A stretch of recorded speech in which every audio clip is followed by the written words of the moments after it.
Jyotirmirandasya Jnananjana Shalakaya Chakshurmiritam Yena Tasmai Shri Gurave Namaha.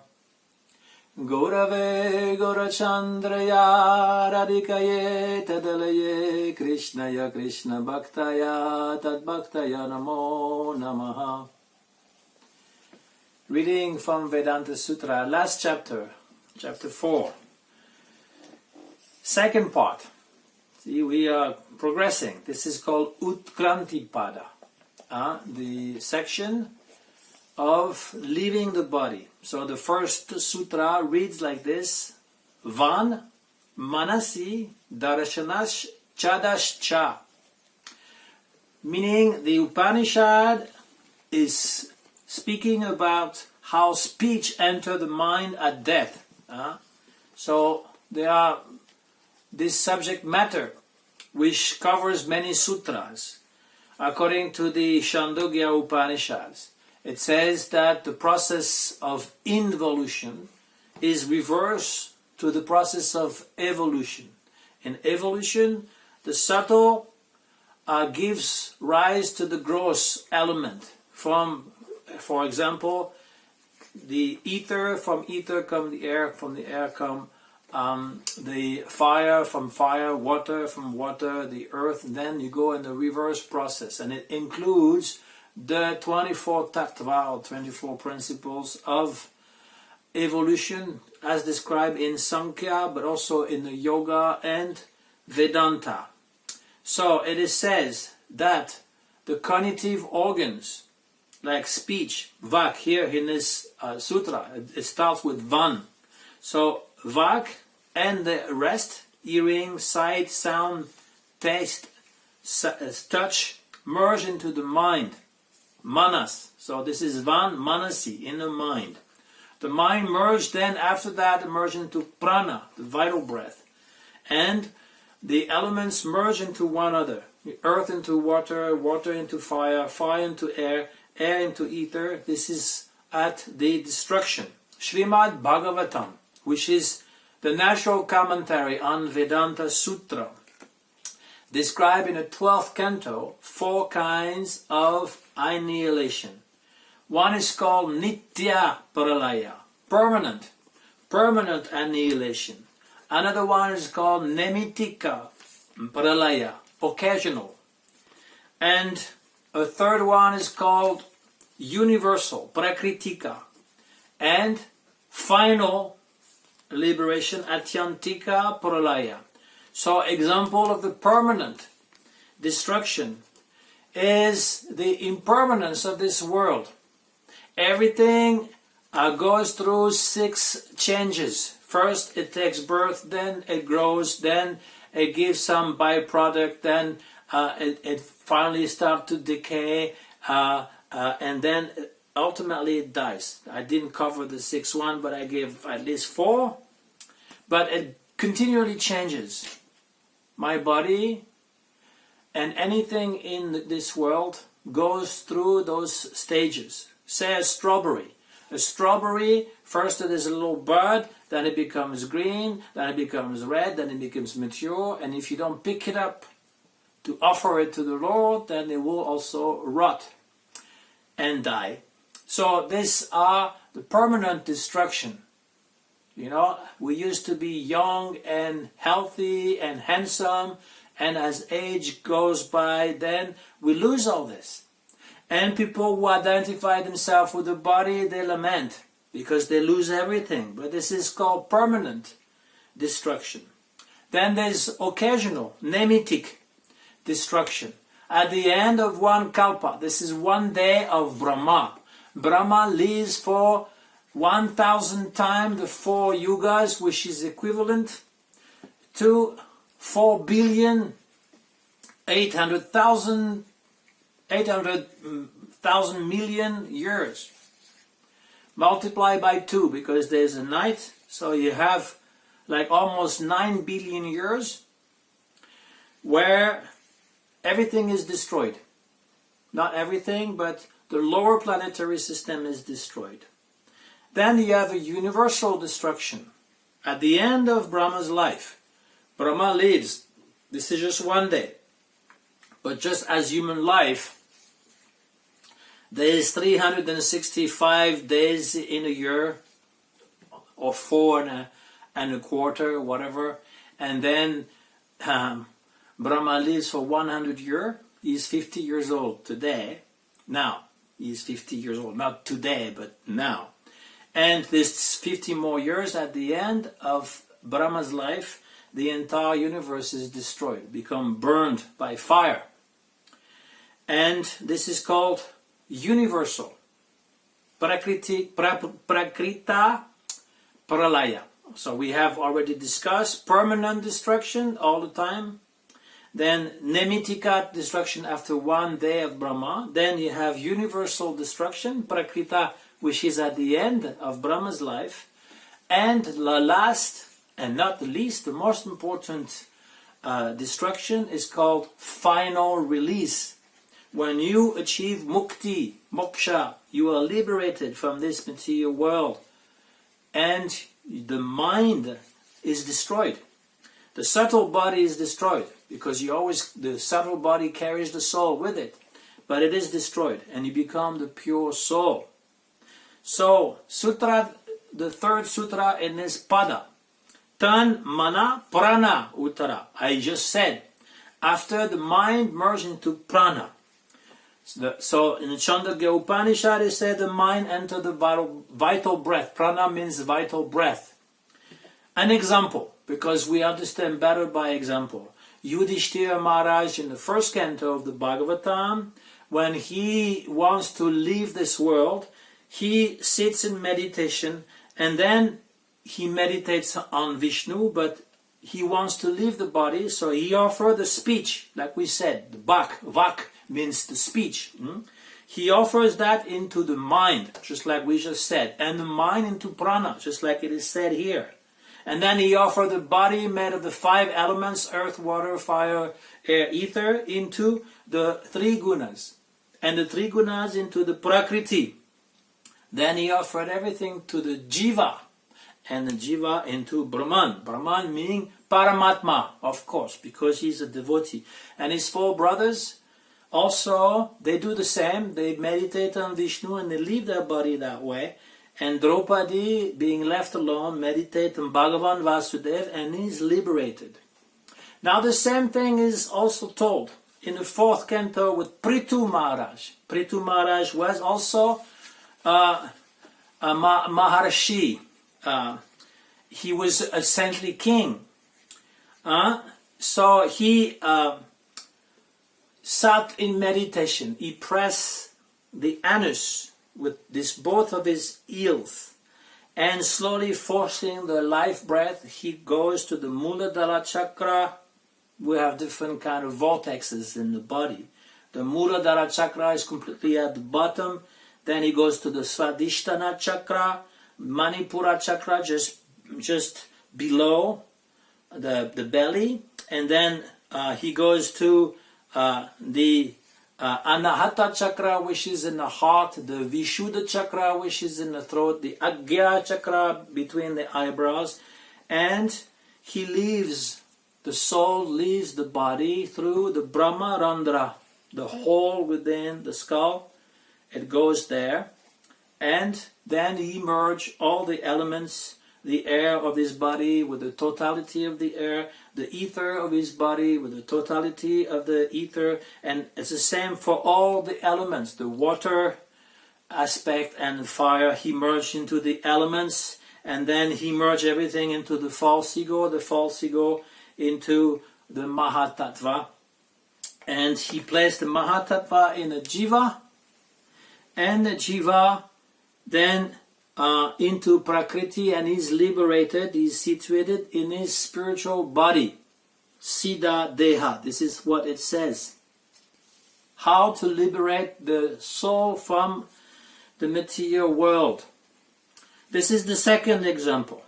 Now you have a third example, Dhritarashtra, also 1st canto of the Bhagavatam. And he's advised by Vidura to leave the palace of Yudhisthira and to give up his life and go back to Godhead. So it is described that he also undergoes some kind of a yoga, like we described, this yoga which is almost tantric.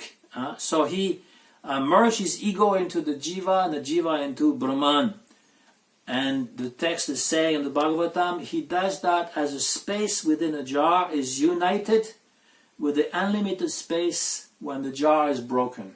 So this is called Gata Akasha metaphor. Gata means a pot, and Akasha means the ether. So I'm just showing you, this is the pot.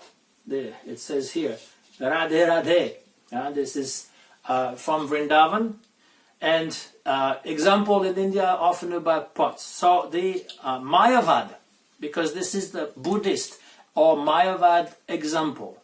You have the ether, the space, all over, everywhere. It's here and it's also in the cosmos. And it's also within the jar, within the pot. So if the pot is closed, then this part of ether is enclosed within the pot.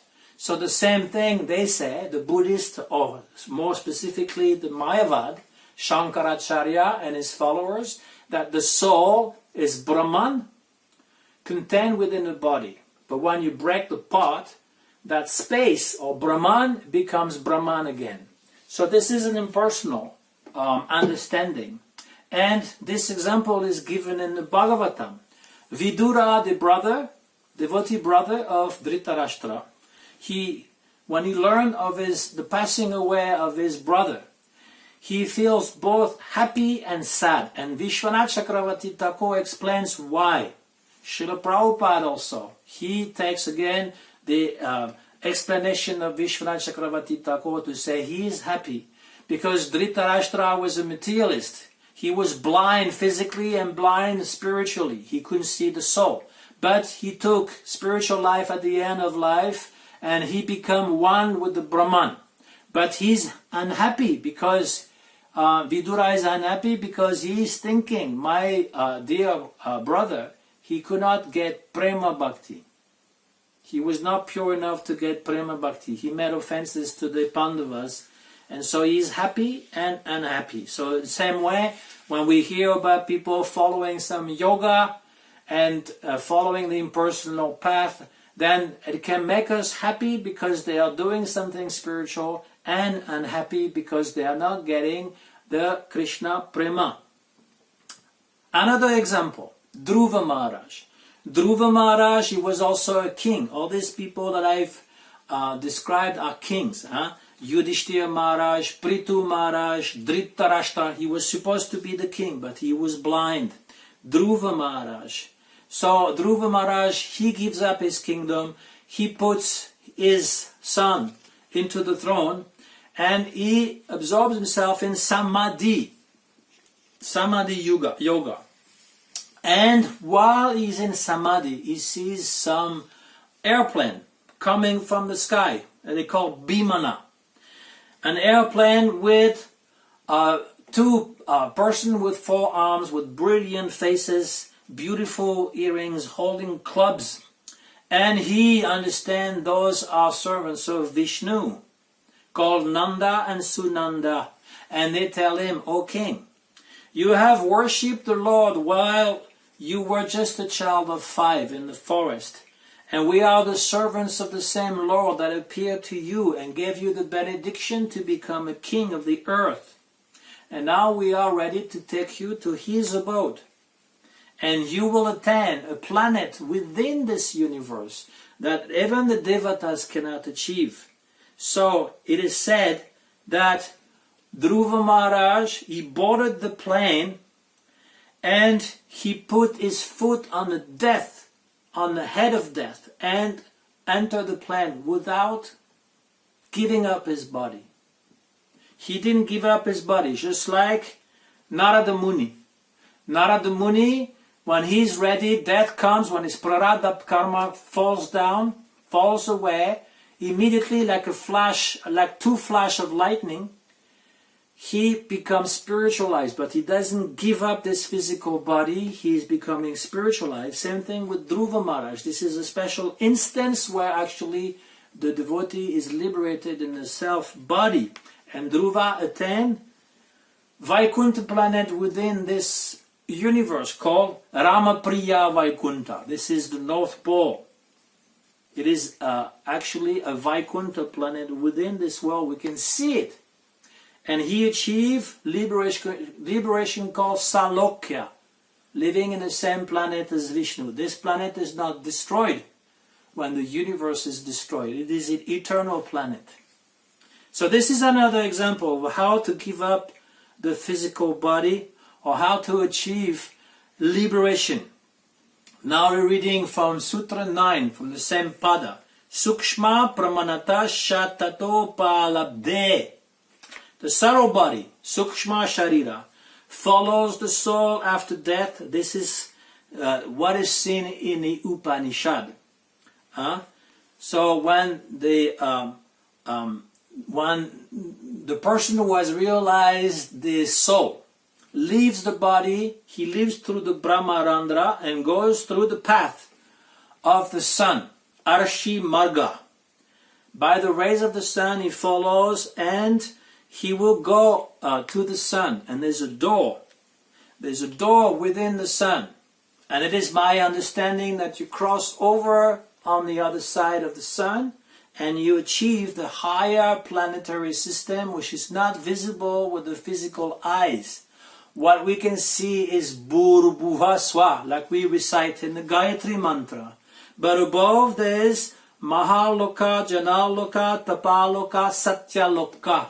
Those abode are not seen by the eyes, but you can have access through the door of the sun, and those planets are meant for very high class of devotees and tapasvi and yogis. And the topmost planet or abode is called Satyaloka, the world of Brahma. And at the end of the world, when the world is completely destroyed, then the soul comes to the river Viraj and gives up his subtle body and attains Vaikuntha or Brahman, whatever, he becomes liberated. So there are two paths described in the Upanishads as well and in the Bhagavad-Gita, because Upanishad, Bhagavad-Gita, they also call Vedanta. There's three major foundation for Vedanta. It is called Triprasthana. There's Brahma Sutra, Upanishad, Bhagavad-Gita. Brahma Sutra is the resume of all the Upanishads, and Bhagavad-Gita is also a resume of all Upanishad. And Upanishad are the resume of the end, anta of Veda. So two paths are described in the Upanishads, in the Bhagavad-Gita, and here in the Brahma Sutra. The bright path, you go by the fire, by the light, the day, bright day, by the bright fortnight, the 6th month of the north of the progress of the sun, and you achieve ultimately Brahman. This was described before. This is nothing new. Then there's a dark path called pitriyana. You go by the smoke, the night, the dark fortnight, the 6th month of the northern progress of sun, and you attain the moon and you return on earth. This is described in Bhagavad-Gita. It says there are two kinds of departure in this world. That one is in light, one is in darkness. And so by the light you are liberated. By the darkness you come back to this world. And there's a third path, I already described this. You go to hell. I'm not saying that to you. I'm saying because you've done some bad activities, you go to hell. This is the third path. And then you suffer there for a long time, and then you come back as an animal or a plant, and you become a human being eventually. Sometimes it's mixed. You can go to heaven first and go to hell after. This is all karma complicated. But a doubt arises. Someone may ask, if I die at the wrong moment, if I die during the smoke, during the night, or if I die also the 6th month of the northern progress of the sun, will I come back to this world? And Bhagavad-Gita and Brahma Sutra say no. The sutra is saying, Ata Shayane Pidakshine. liberation is possible also during the passing away of the northern course. There's no need. You know how to pass away from this world and not pass away. Bhagavad-Gita says it doesn't matter. You are liberated. When you are liberated, you are liberated. So, Bhishmadev, he was waiting because he could die at will. He was waiting for the proper time. But we don't, as devotee, we don't have to worry because Krishna himself comes, or rather the Guru, Gurudev comes and rescue you from this material world. Sometimes you have to take birth again in this material world, but you will take birth in a very high class family of Vaishnava. Not only yogis, Vaishnava. It says that the bhakti destroy the subtle body. It destroys the subtle body even before you are dead. It destroys just as fire of digestion consume food. This is Srimad Bhagavatam. Jarayati ashuya kosham nirginam anaro yata. It destroys the subtle body, just like the fire of digestion destroy the useless portion of the food that is eaten and transform the good portion into organic tissues. You have 7 dhatus in the body, 7 classes of tissue: blood and plasma and bone and bone marrow and fluid for reproduction. This is all constructed by food. So this is kept, and everything which is not good is eliminated. So in the same way, bhakti keeps the good samskara. Everything you've done good will be kept. But everything that is not good, the anartha, will be eliminated. And then the subtle body will be destroyed. So this is the lesson for today. This is the second part of the 4th chapter. Next time we'll see the 3rd part of the 4th chapter. And next time again, the last chapter at last. And then we'll have seen the entire Vedanta Sutra in a resume. Of course, there's not 555 sutra explained because it will take too long, but at least the main point. Vanchakalpa tarubhyacha kripa sindhu bhyayavacha patitanam pavanebhyo vaishnavebhyo namo namaha.